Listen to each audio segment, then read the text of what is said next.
എല്ലാവർക്കും ഇന്നത്തെ വീഡിയോയിലേക്ക് സ്വാഗതം. ഇത് നമ്മൾ ആദ്യത്തെ വീഡിയോ ആണ്. വീഡിയോ കണ്ട് ഇഷ്ടപ്പെടുകയാണെങ്കിൽ ലൈക്ക് ചെയ്യുക, ഷെയർ ചെയ്യുക, സബ്സ്ക്രൈബ് ചെയ്യുക. ഇതിപ്പോൾ കാലവർഷമാണല്ലോ. ഈ മഴക്കാലത്ത് നമുക്ക് ഏറ്റവും സുലഭമായി കിട്ടുന്നതാണ് മഴവെള്ളം. എന്നാൽ വേനൽക്കാലത്ത് ഏറ്റവും കൂടുതൽ ക്ഷാമം അനുഭവിക്കുന്നതും ഇതേ വെള്ളത്തിനാണ്. ഇന്നത്തെ വീഡിയോയിൽ നിങ്ങൾക്ക് ഞാൻ പരിചയപ്പെടുത്താൻ പോകുന്നത് ഏറ്റവും ചെലവ് കുറഞ്ഞ രീതിയിൽ, അതായത് നമ്മൾ ടെറസിൻ്റെ മേലെ വീഴുന്ന മഴവെള്ളം എങ്ങനെ ശുദ്ധീകരിച്ച് നമ്മളെ കിണറ്റിലേക്ക് നിക്ഷേപിക്കാം അല്ലെങ്കിൽ എങ്ങനെ ഒഴുക്കിവിടാം എന്നുള്ളതാണ്.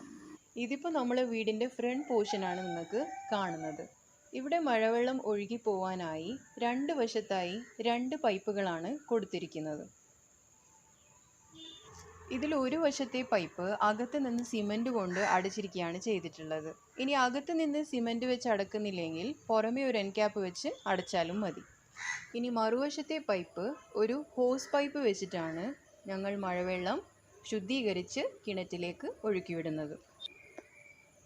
ഇനി ഈ മഴവെള്ളം ഹോസ് പൈപ്പിലൂടെ ശുദ്ധീകരിച്ച് എങ്ങനെയാണ് കിണറ്റിലേക്ക് ഒഴുക്കിവിടുന്നതെന്ന് നിങ്ങൾക്ക് ഞാൻ കാണിച്ചു തരാം. ഇപ്പോൾ നിങ്ങൾക്ക് കാണാം, ഈ ഹോസ് പൈപ്പ് ഞാനൊരു പ്ലാസ്റ്റിക് ഡ്രമ്മിലേക്കാണ് കെട്ടിക്കൊടുത്തിരിക്കുന്നത്. ഇനി ഈ ഡ്രമ്മിൻ്റെ അകത്താണ് നമ്മളെ ഫിൽറ്ററിംഗ് പ്രോസസ്സ് നടക്കുന്നത്. ഇപ്പോൾ നിങ്ങൾ കാണുന്നത് ഈ ഡ്രമ്മിൻ്റെ ഉൾവശമാണ്. ഇതിൽ ഞങ്ങൾ ശുദ്ധീകരിക്കാൻ വേണ്ടി ഉപയോഗിച്ചിരിക്കുന്നത് കൽക്കരിയും ബേബി ജെല്ലിയുമാണ്. ഇതിൻ്റെ ഏറ്റവും താഴത്തെ നിലയിൽ കാൽഭാഗം കൽക്കരി വെച്ചാണ് ഞങ്ങൾ നിറച്ചിരിക്കുന്നത്. അതിൻ്റെ മേലെയായി കാൽഭാഗം ബേബി ജെല്ലി വെച്ചാണ് നിറച്ചിരിക്കുന്നത്. ഇനി ഈ ഡ്രമ്മിൻ്റെ ഏറ്റവും താഴത്തെ ഭാഗത്ത്, അതായത് കിണറ്റിനോട് ചേർന്ന് നിൽക്കുന്ന ഭാഗത്ത് ഒരു ഹോൾസ് ഉണ്ടാക്കി ഒരു PVC പൈപ്പ് നമ്മൾ കിണറ്റിൻ്റെ അകത്തേക്കാണ് കൊടുത്തിരിക്കുന്നത്. നമ്മളെ ഭൂമി ഒരു സ്പോഞ്ച് പോലെയാണ്. നമ്മൾ എത്രത്തോളം വെള്ളം നമ്മൾ കിണറ്റിൽ നിക്ഷേപിക്കും അത്രത്തോളം വെള്ളം നമ്മളെ ഭൂമി അത് സംഭരിച്ചു വെക്കും. കഴിഞ്ഞ വേനൽക്കാലത്താണ് നമ്മൾക്ക് വെള്ളത്തിന് ഏറ്റവും കൂടുതൽ ക്ഷാമം അനുഭവപ്പെട്ടത്. അങ്ങനെയാണ് ഞങ്ങൾ ഈ രീതിയെക്കുറിച്ച് പഠിച്ചതും ഇത് ചെയ്തതും.